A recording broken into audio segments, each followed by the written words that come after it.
Hello all, mobile കമ്മ്യൂണിക്കേഷൻ്റെ അവസാനത്തെ MCQൻ്റെ പാർട്ടുമായിട്ടാണ് ഞാൻ വന്നിട്ടുള്ളത്. എൻ്റെ പേര് ഷിജു. നമുക്ക് ആദ്യത്തെ ചോദ്യത്തിലേക്ക് കിടക്കാം. The guard time in TDMA is use to. Guard time എന്തിനാണ് യൂസ് ചെയ്യുന്നതെന്നാണ് ചോദിക്കുന്നത്.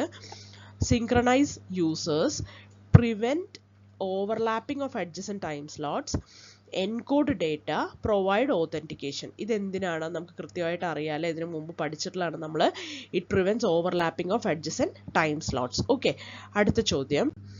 The PN code in CDMA is used for. PN code എന്തിനാണ് നമ്മൾ യൂസ് ചെയ്യുന്നത്? ഇതും നമ്മൾ പഠിച്ചിട്ടുള്ളതാണ്. സൂഡോനോയ്സ് കോഡ് എന്തിനാണ് ഉപയോഗിക്കുന്നത്? സ്പ്രെഡിങ്ങും ഡീസ്പ്രെഡിങ്ങിനും വേണ്ടിയിട്ടാണ്. ഫ്രീക്വൻസി സെലക്ഷൻ അല്ല, spreading and despreading of signal ആണ് കേട്ടോ. മോഡുലേഷൻ അല്ല, മൾട്ടിപ്ലെക്സിങ് അല്ല. അടുത്തത്, orthogonal codes in CDMA means. Orthogonal ആയിട്ടുള്ള കോഡുകൾ എന്ന് പറഞ്ഞു കഴിഞ്ഞാൽ രണ്ട് കോഡുകൾ ഓർത്തോഗണൽ ആണെങ്കിൽ അത് തമ്മിൽ സീറോ ക്രോസ് കോറിലേഷൻ ആയിരിക്കും ഉണ്ടാവുക. ഓക്കെ, അപ്പോൾ orthogonal codes like Walsh codes have zero cross correlation. അപ്പോൾ നമുക്ക് നോക്കാം ആൻസർ എന്താണെന്ന്. Same code for all users ആണോ? അല്ല. Codes with zero cross correlation. Codes with random phase അല്ല, കോഡ്സ് വിത്ത് ഈക്വൽ ലെങ്ത്തും അല്ല. Okay, codes with zero cross correlation ആണ് നമ്മൾ ഓർത്തോഗണൽ കോഡ്സ് എന്ന് പറയുന്നത് കേട്ടോ. അടുത്തത്, in TDMA each user transmits continuously ആണോ? അല്ല. ഇന്റർമിറ്റൻ്റ്ലി ഇൻ അസൈൻഡ് സ്ലോട്ട്സ് ആണ് TDMA ട്രാൻസ്മിറ്റ് ചെയ്യുക കേട്ടോ. റാൻഡംലി അല്ല, വിത്ത് ഫ്രീക്വൻസി ഹോപ്പിങ്ങും അല്ല. അടുത്ത ചോദ്യം, which system uses a combination of FDMA and TDMA? അത് നമ്മൾ നോക്കിയതാണ്. AMPS അല്ല, AMPSനകത്ത് എന്താണ്? FDMA ആണ് വരുന്നത്. GSM ആണ് കേട്ടോ. GSMനകത്താണ് FDMA ആൻഡ് TDMA നമ്മൾ യൂസ് ചെയ്യുന്നത്. അടുത്തത്, in FDMA the main limiting factor is. FDMAക്കകത്ത് മെയിൻ ലിമിറ്റിംഗ് ആയിട്ടുള്ള ഫാക്ടർ എന്താണെന്ന് നമുക്ക് നോക്കാം. പവർ കൺട്രോൾ ആണോ? അല്ല. പവർ കൺട്രോൾ CDMAയുടെ ലിമിറ്റിംഗ് ഫാക്ടർ ആണ് കേട്ടോ. ഇന്റർമോഡുലേഷൻ ഡിസ്റ്റോർഷൻ ആണോ? അതെ, ഇന്റർമോഡുലേഷൻ ഡിസ്റ്റോർഷൻ ആണ് FDMAയുടെ മെയിൻ ആയിട്ടുള്ള പ്രശ്നം. കാരണം മൾട്ടിപ്പിൾ കാരിയേഴ്സിനെ ഒരുമിച്ച് മോഡുലേറ്റ് ചെയ്യേണ്ടി വരുന്നുണ്ടല്ലോ ഇവിടെ. അപ്പോൾ അത് ഇന്റർമോഡുലേഷൻ ഡിസ്റ്റോർഷൻ ഉണ്ടാക്കുന്നുണ്ട്. ഓക്കെ, അപ്പോൾ അതാണ് ഇവിടെ ഇന്റർമോഡുലേഷൻ ഡിസ്റ്റോർഷൻ FDMAക്കകത്ത് പ്രശ്നമാണെന്ന് നമ്മൾ പറയുന്നത് കേട്ടോ. അടുത്ത ചോദ്യം, in CDMA achieves frequency reuse factor. Frequency reuse factor CDMAയുടെ എത്രയാണ് എന്നാണ് ചോദ്യം. ഓക്കെ, CDMAക്കകത്ത് നമ്മൾ ഇതുപോലെ സെല്ലുലാർ കോൺസെപ്റ്റ് ഒക്കെ ഉപയോഗിച്ചിട്ട് റിയൂസ് ചെയ്യുകയാണെങ്കിൽ CDMA എങ്ങനെയാണ് റിയൂസ് ചെയ്യുന്നുണ്ടാവുക? ഫ്രീക്വൻസി നോക്കൂ. CDMAക്കകത്ത് എല്ലാ യൂസേഴ്സിനും ഒരേ ഫ്രീക്വൻസി ബാൻഡ് സൈമൾട്ടേനിയസ് ആയിട്ട് ഉപയോഗിക്കാൻ പറ്റും. ഓക്കെ, അവർ ഓരോരോ കാരിയറായിട്ട് ഓരോ ചാനൽ വെറുതെ കൊടുത്തിരിക്കുകയല്ല. ഓക്കെ, അവിടെ FDMA വരുന്നില്ല, ഫ്രീക്വൻസി ഡിവിഷൻ അല്ല ചെയ്യുന്നത്. CDMAക്കകത്ത് കംപ്ലീറ്റ് ഫ്രീക്വൻസി സ്പെക്ട്രം എല്ലാ യൂസേഴ്സിനും ഒരേ സമയത്ത് ഉപയോഗിക്കാൻ പറ്റുകയാണ് ചെയ്യുന്നത്. അപ്പോൾ അവിടെ ഫ്രീക്വൻസി റീയൂസ് ഫാക്ടർ എത്രയാണ്? 1 ആയിരിക്കും. ഓക്കെ, കംപ്ലീറ്റ് ബാൻഡ് കംപ്ലീറ്റ് ആയിട്ട് ഉപയോഗിക്കുന്നുണ്ട് കേട്ടോ. അടുത്തത്, in TDMA or FDMA systems capacity can be increased by. എങ്ങനെയാണ് കപ്പാസിറ്റി കൂട്ടാൻ പറ്റുക എന്നാണ് ചോദ്യം.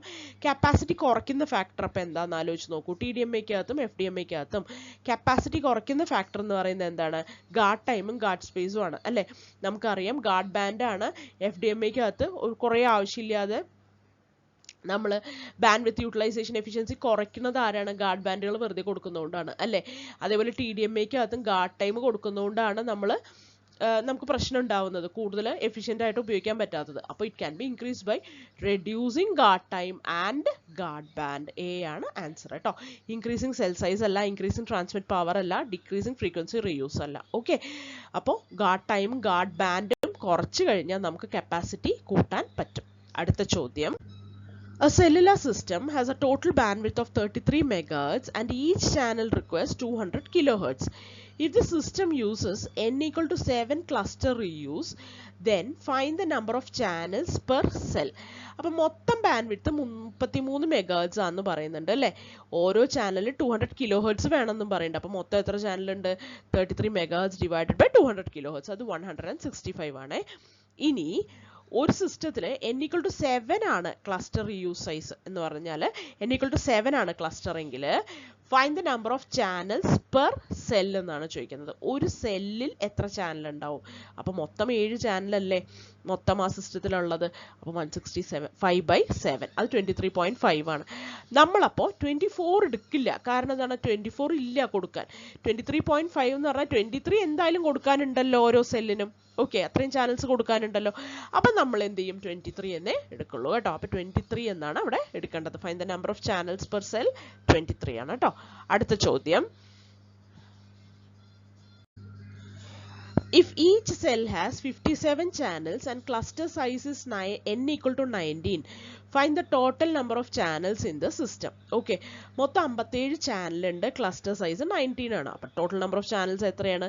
57 × 19. ഓക്കെ, n × 57 ചെയ്ത് കഴിഞ്ഞാൽ ടോട്ടൽ നമ്പർ ഓഫ് ചാനൽസ് കിട്ടും. അപ്പം 19 × 57 1083 ആണ് ആൻസർ. എ ആണ് ഇവിടെ ആൻസർ കേട്ടോ. അടുത്ത ചോദ്യം, a 20 MHz band is allocated to FDMA cellular system with 25 kHz channels, one pair for each user. അപ്പോൾ ഒരു യൂസറിന് 25 കിലോഹെർട്സിന്റെ 2 ചാനൽ ഉണ്ട്. എന്തിന്? ഒന്ന് അപ്ലിങ്കിന് ഒന്ന് ഡൗൺലിങ്കിന് ഉണ്ട്. അപ്പോൾ മൊത്തം 50 കിലോഹെർട്സിന്റെ ഒരു ചാനൽ കൊടുക്കണേ, 2 ചാനലായിട്ട് കൊടുക്കണേ. How many simultaneous users can be supported എന്നാണ് ചോദിക്കുന്നത്. അപ്പോൾ ടോട്ടൽ നമ്പർ ഓഫ് ചാനൽസ് എന്തോരം ഉണ്ടെന്ന് ചോദിച്ചു കഴിഞ്ഞാൽ നമുക്കിവിടെ എന്ത് പറയാം? 20 മെഗാഹെർട്സ് ബാൻഡിനെ 25 കിലോഹെർട്സ് ചാനലായിട്ടാണ് സ്പ്ലിറ്റ് ചെയ്തിട്ടുള്ളത്. അപ്പോൾ 20,000 കിലോഹെർട്സ് ഡിവൈഡഡ് ബൈ 25 കിലോഹെർട്സ് അത് 800 ആണ്. പക്ഷെ അവിടെ അങ്ങനെയല്ല ചോദിച്ചിട്ടുള്ളത്. എത്ര യൂസേഴ്സിന് സപ്പോർട്ട് ചെയ്യാൻ പറ്റുന്നതാണ് ചോദിച്ചിട്ടുള്ളത്. ഓക്കെ, ഒരു യൂസർക്ക് 2 ചാനൽ വേണ്ടേ? അപ്പോൾ ഒരു യൂസർക്ക് 2 × 25 കിലോഹെർട്സ് വേണം. അതായത് ഒരു അപ്ലിങ്ക് ചാനലും ഒരു ഡൗൺലിങ്ക് ചാനലും വേണം. അപ്പോൾ മൊത്തം 50 കിലോഹെർട്സ് പെർ യൂസർ വേണം. ഓക്കെ, അപ്പോൾ മൊത്തം എത്ര യൂസേഴ്സിനെ സപ്പോർട്ട് ചെയ്യാൻ പറ്റും? 20,000 കിലോഹെർട്സ് ബൈ 50 കിലോഹെർട്സ് അത് 400 ആണ് കേട്ടോ. അപ്പോൾ ആൻസർ 400 ആണ്. ഓക്കെ, മനസ്സിലായെന്ന് വിശ്വസിക്കുന്നു. അടുത്ത ചോദ്യം, in a TDMA system each frame is 4.615 millisecond with 8 time slots. Find the duration of each slot. അപ്പോൾ മൊത്തം നമ്മൾ പഠിച്ചിട്ടുള്ള തന്നെയാണ്. 8 ടൈം സ്ലോട്ടുകൾ ഉണ്ട്. 1 2 3 4 5 6 7 8 ടൈം സ്ലോട്ടുകൾ ഉണ്ടെങ്കിൽ മൊത്തം ഫ്രെയിം 4.615 മില്ലി സെക്കൻഡ് ആണെങ്കിൽ ഒരു സ്ലോട്ട് എന്ന് പറഞ്ഞാൽ എത്രയായിരിക്കും? ഇത് ഡിവൈഡഡ് ബൈ 8 അല്ലേ? എന്ന് വെച്ചാൽ 0.577 മില്ലി സെക്കൻഡ്, അതായത് 577 മൈക്രോ സെക്കൻഡ്സ് ആയിരിക്കും നമുക്ക് കിട്ടുന്നത് കേട്ടോ. Duration of each slot is 577 micro seconds. അടുത്ത ചോദ്യം, in GSM, carrier spacing is 200 kHz and total bandwidth is 25 MHz. Find the number of carrier frequencies. ഇത് എങ്ങനെയാണ് കണ്ടുപിടിക്കുക? മൊത്തം ബാൻഡ്വിഡ്ത്ത് 25 MHz ആണ്. ഒരു കാരിയർ സ്പേസിംഗ് എന്ന് പറയുന്നത് 200 kHz ആണ്. അപ്പോൾ 25 MHz ഡിവൈഡഡ് ബൈ 200 ആണ് നമ്മൾ ചെയ്യുക. അപ്പോൾ 125 വന്നേ. പക്ഷെ 125 ആണോ ഉത്തരം? അല്ല. നമ്മൾ GSMനകത്ത് പഠിച്ചു 124 ചാനലുകളും പിന്നെ ഒരു 200 കിലോഹെർട്സ് നമ്മൾ ഗാർഡ് ബാൻഡ് ആയിട്ട് വിടുന്നുണ്ട് എന്ന് നമ്മൾ പഠിച്ചു കേട്ടോ. അപ്പോൾ 124 യൂസബിൾ ചാനൽസ് ആണ് ശരിക്കും അവിടെ യൂസ് ചെയ്യുന്നത്. അപ്പോൾ എ ആണ് ഇവിടെ കൃത്യമായിട്ടുള്ള ഉത്തരം. ആൻസർ ഇവിടെ 25 MHz ബൈ 200 ചെയ്യുമ്പോൾ 125 ആണ് കിട്ടുക. പക്ഷെ അതിൽ 124 ചാനലേ നമ്മൾ ഉപയോഗിക്കുന്നുള്ളൂ. ഒരെണ്ണം ഗാർഡ് ചാനലായിട്ടാണ് വിടുന്നത് കേട്ടോ.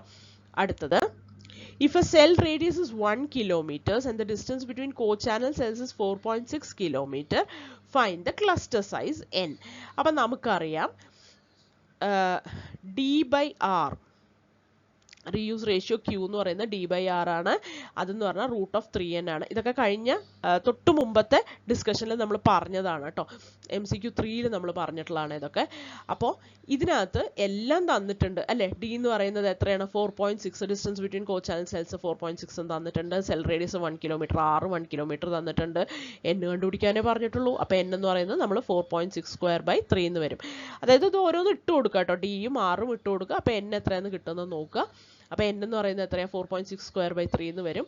എന്ന് വെച്ചാൽ 7.05 എന്നാണ് നമുക്ക് വരാൻ പോകുന്നത്. അപ്പോൾ 7.05നെ നമുക്ക് 7.05 ആയിട്ട് എടുക്കാൻ പറ്റില്ല. 7 എന്നേ എടുക്കാൻ പറ്റുള്ളൂ. ഓക്കെ, അപ്പോൾ ഏറ്റവും ചെറിയ ഇതിൻ്റെ നിയറസ്റ്റ് ലെസർ ഡെസിമലിലേക്ക് nearest decimal which is lower in വാല്യൂയിലേക്ക് നമ്മൾ എപ്പോഴും അപ്രോക്സിമേറ്റ് ചെയ്യണം കേട്ടോ. ഇപ്പോൾ 7.05നെ 8 നിർത്താൻ എന്താ പറ്റുക? 8 ഇല്ലല്ലോ അവിടെ കൊടുക്കാൻ. ഓക്കെ, 7.05 എന്ന് പറയുമ്പോൾ 7ലേക്കാണ് നമ്മൾ എപ്പോഴും ഇത് ചെയ്യേണ്ടത് കേട്ടോ, അപ്രോക്സിമേറ്റ് ചെയ്യേണ്ടത്. അടുത്ത ചോദ്യം, A GSM system has 124 carriers and 8 time slots per carrier. Find the total number of simultaneous channels. എന്ത് ചെയ്താൽ മതി? മൊത്തം 124 കാരിയറും ഉണ്ട്, 8 ടൈം സ്ലോട്ട് പെർ കാരിയറും ഉണ്ട്. അപ്പോൾ മൊത്തം എത്ര ചാനൽ ഉണ്ട്? 124 × 8 992 ആണ് ഇവിടെ ആൻസർ കേട്ടോ. അടുത്ത ചോദ്യം, a TDMA frame has 6 slots each with 5 millisecond duration. What is the total frame duration? മൊത്തം 6 ടൈം സ്ലോട്ട് ആണ് ഉള്ളതെങ്കിൽ ഓരോന്നും 1 2 3 4 5 6 ടൈം സ്ലോട്ട് ഉണ്ട്, ഓരോന്നും 5 മില്ലി സെക്കൻഡ് ആണ്. അപ്പം മൊത്തം ഫ്രെയിമിന്റെ എത്ര ഉണ്ടാവും? 6 × 5 30 മില്ലി സെക്കൻഡ് ആയിരിക്കും total frame duration. C. Okay, അടുത്ത ചോദ്യം, if a cell radius is doubled, how does its area change? Cell radius double ചെയ്ത ഏരിയ എങ്ങനെയാ ചേഞ്ച് ചെയ്യുക? റേഡിയസും ഏരിയയും തമ്മിലുള്ള റിലേഷൻഷിപ്പ് എന്താ? Area is proportional to radius square. കാരണം നമ്മൾ ഓൾമോസ്റ്റ് ഒരു സർക്കുലർ ആണെന്നല്ലേ പറയാം. അപ്പം ഹെക്സഗണൽ ഷേപ്പിനെയും സർക്കുലർ ഷേപ്പിനായിട്ടാണ് നമ്മൾ ഏറ്റവും അടുത്ത അപ്രോക്സിമേറ്റ് ചെയ്യുക. അപ്പോൾ radius is proportional to radius square is proportional to area എന്നാണ് പറയുക കേട്ടോ. Area is proportional to radius square ആണ്. അപ്പോൾ 6 ഡബിൾ ചെയ്താൽ എന്ത് പറ്റും? ഏരിയ എന്ത് ചെയ്യും? 6 ഇവിടെ ഡബിൾ ചെയ്തു, അപ്പോൾ 2 സ്ക്വയർ ആയി. അപ്പോൾ ഏരിയ 4 ടൈംസ് ആയി മാറും. ഓക്കെ, അപ്പോൾ ഏരിയ ക്വാഡ്രാപ്പിൾസ് ആണ് ചെയ്യുക. ഓക്കെ, അടുത്തത്, in FDMA, if each channel uses 25 kilohertz and guard band is 5 kilohertz, find the channel spacing. ഓരോ ചാനലിനും 25 കിലോഹെർട്സ് വേണം കേട്ടോ. ഇവിടെ 25 കിലോഹെർട്സ് വേണം. ഗാർഡ് ബാൻഡ് ആയിട്ട് എത്രയും കൂടെ വേണം? 5 കിലോഹെർട്സ് ഗാർഡ് ബാൻഡും വേണം. അപ്പം മൊത്തം ചാനലിന്റെ സ്പേസിങ് എത്രയാണ്? ഇത് 30 കിലോഹെർട്സ് ആണ് അല്ലേ? മൊത്തം ചാനലിന് 30 കിലോഹെർട്സ് സ്പേസ് വേണം. അത് കഴിഞ്ഞിട്ടല്ലേ അടുത്ത ചാനൽ വരാൻ പറ്റുള്ളൂ. അപ്പോൾ 30 കിലോഹെർട്സ് ആണ് ഇവിടെ ഉത്തരം കേട്ടോ. അടുത്ത ചോദ്യം, a CDMA system supports 20 users with a spreading factor of 64. If 10 more users are added, what happens to the signal to interference ratio? Okay, signal to noise ratio ആണ് ഈ പറയുന്നത്, SIR എന്ന്. ഓക്കെ, അപ്പോൾ CDMAക്കകത്ത് കൂടുതൽ യൂസേഴ്സ് ഒരേ band width share ചെയ്യുമ്പോൾ എന്താ പറ്റുക? ഇന്റർഫറൻസ് കൂടും. അപ്പോൾ സിഗ്നൽ ടു നോയ്സ് റേഷ്യോ എന്ത് പറയും? കുറയും അല്ലേ? അപ്പോൾ ബി ആണ് ഇവിടെ ഉത്തരം കേട്ടോ. Decreases, signal to noise ratio decreases when more users are added to the system. Okay, അടുത്തത്, if uplink frequency in GSM 900 is 890 to 915 megahertz, find the downlink frequency range. അപ്പോൾ ഈ അപ്ലിങ്കും ഡൗൺലിങ്കും തമ്മിലുള്ള ഒരു റിലേഷൻഷിപ്പ് എത്രയാണ്, ഇവർ തമ്മിലുള്ള ഒരു ഡിഫറൻസ് ഫ്രീക്വൻസി എന്നൊന്ന് അറിഞ്ഞു വെച്ചാൽ മതി. 45 മെഗാഹെർട്സ് ആണ് സെപ്പറേഷൻ ഫ്രീക്വൻസി കേട്ടോ. അപ്പോൾ 45 മെഗാഹെർട്സ് ആണ്. പിന്നെ നമുക്കറിയാം GSM 900 എങ്ങനെയാണ് ഇത് വരാൻ പോകുന്നത്? അപ്ലിങ്ക് ആണ് ലോവർ ഫ്രീക്വൻസി, ഡൗൺലിങ്ക് ആണ് ഹയർ ഫ്രീക്വൻസി. അപ്പോൾ 890 + 45 ആണ് ചെയ്യേണ്ടത്. അപ്പോൾ 935 കിട്ടും. 915 + 45 ചെയ്യുമ്പോൾ 916 കിട്ടും. ഓക്കെ, ഇതാണ് അപ്പോൾ ഉത്തരം. 935 to 960 മെഗാഹെർട്സ് ആയിരിക്കും അതിൻ്റെ ഡൗൺലിങ്ക് ഫ്രീക്വൻസി റേഞ്ച്. GSM 900 ഓർക്കുക, എപ്പോഴും നമ്മളിത് മുമ്പ് പറഞ്ഞിട്ടുള്ളതാണ്. GSM 900 എത്രയാണ്? അപ്ലിങ്ക് ഫ്രീക്വൻസി എന്ന് പറഞ്ഞാൽ ലോവർ ഫ്രീക്വൻസി ആയിരിക്കും. അപ്ലിങ്ക് ലോവർ ഫ്രീക്വൻസി ആയിരിക്കും. ഡൗൺലിങ്ക് ഫ്രീക്വൻസി എന്ന് പറയുന്നത് ഹയർ ഫ്രീക്വൻസി ആയിരിക്കും. ഇനി സാറ്റലൈറ്റ് കമ്മ്യൂണിക്കേഷൻ സിസ്റ്റത്തിലാണെങ്കിലോ അവിടെ അപ്ലിങ്ക് ഹയർ ഫ്രീക്വൻസിയും ഡൗൺലിങ്ക് ലോവർ ഫ്രീക്വൻസിയും ആയിരിക്കും കേട്ടോ. സാറ്റലൈറ്റ് കമ്മ്യൂണിക്കേഷൻ സിസ്റ്റത്തിൽ ഇത് GSM ആണ്. GSM 900 ഇങ്ങനെയായിരിക്കും. ഓക്കെ, അടുത്ത ചോദ്യത്തിലേക്ക് കടക്കാം. If satellite link has an uplink frequency of 6 GHz and downlink frequency of 4 GHz, what is the frequency ratio? Frequency ratio എന്ന് പറഞ്ഞാൽ എന്താണ്? uplink frequency by downlink frequency. അപ്പോൾ 6/4 അത് എത്രയാണ്? 1.5. അപ്പോൾ 1.5 ആണ് ഫ്രീക്വൻസി റേഷ്യോ എന്ന് പറയുന്നത് കേട്ടോ. അടുത്ത ചോദ്യം, a TDMA frame has 8 slots. Each user transmits at 100 kbps in its slot. What is the total bit rate of the carrier? Bit rate എത്രയാണെന്നാണ് ചോദിക്കുന്നത്. അപ്പോൾ മൊത്തം TDMAക്കകത്ത് 8 സ്ലോട്ടുകളുണ്ട്. 8 സ്ലോട്ടുകളുണ്ട്. ഓരോ യൂസറും 100 kbps വെച്ചിട്ടാണ് യൂസ് ചെയ്യുന്നത്. അപ്പോൾ എല്ലാവരും കൂടെ ടോട്ടൽ എത്രയുണ്ടാവും? 800 kbps ഉണ്ടാവും അല്ലേ? 800 kbpsലാണ് ടോട്ടൽ ബിറ്റ് റേറ്റ് വരാൻ പോകുന്നത്. ഇപ്പോൾ C 800 kbps ആണ് ഉത്തരം കേട്ടോ. അടുത്തത്, a frequency reuse pattern has n equal to 4 and each channel has 30 channels. Each cell has 30 channels. ഒരു സെല്ലിനകത്ത് 30 ചാനൽ ഉണ്ട്. റീയൂസ് പാറ്റേൺ എന്ന് പറയുന്നത് n 4 ആണ്. അപ്പോൾ ക്ലസ്റ്റർ സൈസ് 4 ആണ്. If total area covered is 64 cells, how many total channels exist? മൊത്തം എത്ര channel അവിടെ എക്സിസ്റ്റ് ചെയ്യുന്നുണ്ട്? ഓക്കെ എന്നാണ് ചോദ്യം. അപ്പോൾ ഓരോ സെല്ലും 30 ചാനലല്ലേ, മൊത്തം 64 സെല്ലല്ലേ അവിടെ ഉള്ളത്, അങ്ങനെ അത് മാത്രം എടുത്താൽ മതി. ഓക്കെ, അവിടെ മൊത്തം എത്ര ചാനൽ ഉണ്ടെന്ന് ചോദിക്കുന്നത്. അപ്പോൾ 30 ചാനൽ വീതം 64 സെല്ലുകളിൽ വരുമ്പോൾ 1920 ചാനൽസ് മൊത്തം ഉണ്ടാകും. ഓക്കെ, അപ്പോൾ 1920 ആണ് അവിടെ ആൻസർ കേട്ടോ. അടുത്ത ചോദ്യം. അപ്പോൾ നമ്മൾ ഈ ചോദ്യത്തിലേക്ക് കിടക്കുകയാണ്. For a hexagonal cellular system with cluster size n equal to 9, cell radius r equal to 1 kilometre, find co channel distance d. അപ്പോൾ d ബൈ r നമുക്കറിയാം എന്താണ്, √3 ഓഫ് n ആണ്. d എന്ന് പറഞ്ഞാൽ എത്രയാണ് തന്നിട്ടില്ല, അതാണ് കണ്ടുപിടിക്കേണ്ടത്. കോ ചാനൽ ഡിസ്റ്റൻസ് d ആണ് കണ്ടുപിടിക്കേണ്ടത്. r 1 കിലോമീറ്റർ ആണ് കേട്ടോ. അപ്പോൾ r equal to 1 കിലോമീറ്റർ ഇവിടെ ഇട്ട് കൊടുത്തു. അപ്പോൾ 1 കിലോമീറ്ററിനെ ഇങ്ങോട്ട് എടുക്കുകയാണ് കേട്ടോ. 1 കിലോമീറ്റർ കിട്ടി കേട്ടോ. ഇൻറ്റു √3 ഇൻറ്റു n എന്ന് പറയുന്നത് എത്രയാണ്, 9 ആണ്. ഓക്കെ, അപ്പോൾ എന്ത് കിട്ടി, 1 കിലോമീറ്റർ ഇൻറ്റു √3 ഇൻറ്റു 9 എന്ന് വെച്ചാൽ √27 കിലോമീറ്റർ ആണ് ഉത്തരം. അപ്പോൾ പക്ഷേ ഉത്തരങ്ങളൊക്കെ നമുക്ക് നമ്പേഴ്സ് ആയിട്ടാണ് തന്നിട്ടുള്ളത്, സേർഡ്സിൻ്റെ രൂപത്തിലല്ല, റൂട്ടിൻ്റെ രൂപത്തിലല്ല തന്നിട്ടുള്ളത്. √27 എങ്ങനെ കണ്ടുപിടിക്കും? √27 കണ്ടുപിടിക്കാൻ നമുക്ക് √27നെ 25 + 2 എന്ന് എഴുതാമല്ലോ. 25 ഒരു പെർഫെക്റ്റ് സ്ക്വയർ ആണല്ലോ, അതായത് 5² + 2 എന്ന് എഴുതാമല്ലോ. അപ്പോൾ 5² + 2നെ എങ്ങനെ എഴുതാമെന്നറിയോ, 5 + 2 ഇതാണ് 2 ഡിവൈഡഡ് ബൈ 5 × 2 അതായത് 10. ഓക്കെ, അപ്പോൾ 5 + 2/10 എത്രയാണ്, 5.2. ഏകദേശം ഒരു വളരെ അക്യുറേറ്റ് ആയിട്ടുള്ളതല്ല, പക്ഷേ അപ്രോക്സിമേറ്റ് ആയിട്ടുള്ള റിസൾട്ട് ഇവിടെ കിട്ടും കേട്ടോ. അപ്പോൾ ഏതൊരു സ്ക്വയർ റൂട്ട് ഇംപെർഫെക്റ്റ് സ്ക്വയർസിൻ്റെ സ്ക്വയർ റൂട്ട് കണ്ടുപിടിക്കാനും ഒരു പെർഫെക്റ്റ് സ്ക്വയർ പ്ലസ് ബാക്കി എത്രയാണോ ഉള്ളത് അങ്ങനെ എഴുതി വയ്ക്കുക. എന്നിട്ട് ആ പെർഫെക്റ്റ് സ്ക്വയറിൻ്റെ റൂട്ട് എടുത്ത് എഴുതുക, പ്ലസ് ബാക്കിയുള്ളത് എത്രയാണോ ആഡ് ചെയ്യേണ്ടത് എത്രയാണോ അത് ഡിവൈഡഡ് ബൈ ഇത് × 2 അങ്ങനെ ചെയ്യാം. ഓക്കെ, അപ്പോൾ നമുക്ക് ഏകദേശം ഒരു ആൻസർ കിട്ടും, അപ്രോക്സിമേറ്റ് ആയിട്ടുള്ള ഒരു ആൻസർ കിട്ടും. അതാണ് ഇവിടെ 5.2 എന്ന് പറയുന്നത് കേട്ടോ. അടുത്ത ചോദ്യം. A cellular system has a total of 600 channels and a cluster size n equal to 12. If there are 48 cells in the system, find the number of channels per cell and total number of users that can be supported simultaneously. എന്നാണ് ചോദ്യം. അപ്പോൾ നമുക്ക് നോക്കാം. മൊത്തം 600 ചാനലുണ്ട്, cluster size n equal to 12 ആണ്. Okay, അപ്പോൾ നമ്മളോട് ചോദിച്ചിട്ടുള്ളത് ചാനൽ പെർ സെൽ എത്രയാണ്. ചാനൽ പെർ സെൽ എത്രയുണ്ടാവും, 600/12 അല്ലേ.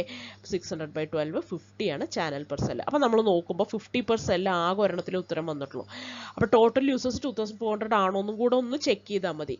അപ്പോൾ ടോട്ടൽ യൂസേഴ്സ് എങ്ങനെ കണ്ടുപിടിക്കാം, മൊത്തം 50 ചാനലല്ലേ ഒരു സെല്ലിലുള്ളത്, മൊത്തം 48 സെല്ല് ആ സിസ്റ്റത്തിലുണ്ടെങ്കിൽ മൊത്തം എത്ര യൂസേഴ്സിന് സപ്പോർട്ട് ചെയ്യാൻ പറ്റുന്നതാണ് ചോദിക്കുന്നത്. അപ്പോൾ 50 ചാനൽ പെർ സെല്ലുണ്ട് ഇൻറ്റു 48 സെൽസ് എത്രയായി, 2400. അപ്പോൾ അതും കിട്ടി. അപ്പോൾ എ ആണ് ഇവിടെ കറക്റ്റ് ആയിട്ടുള്ള ഉത്തരം. അപ്പോൾ ഇന്നത്തെ പ്രോബ്ലംസ് എല്ലാവർക്കും മനസ്സിലായെന്ന് വിശ്വസിക്കുന്നു. അപ്പോൾ മൊബൈൽ കമ്മ്യൂണിക്കേഷൻ്റെ ഇത്രയൊക്കെയാണ് നമുക്കുള്ളത്. 4 MCQസും കംപ്ലീറ്റ് ആയിട്ടുണ്ട്. 25 ചോദ്യങ്ങൾ വീതം 100 ചോദ്യങ്ങൾ നമ്മൾ ഡിസ്കസ് ചെയ്ത് കഴിഞ്ഞു കേട്ടോ. അപ്പോൾ എല്ലാവർക്കും നല്ലോണം പഠിക്കുക. എന്തെങ്കിലും ഡൗട്ടുകളൊക്കെ ഉണ്ടെങ്കിൽ ചോദിക്കാം. Thank you.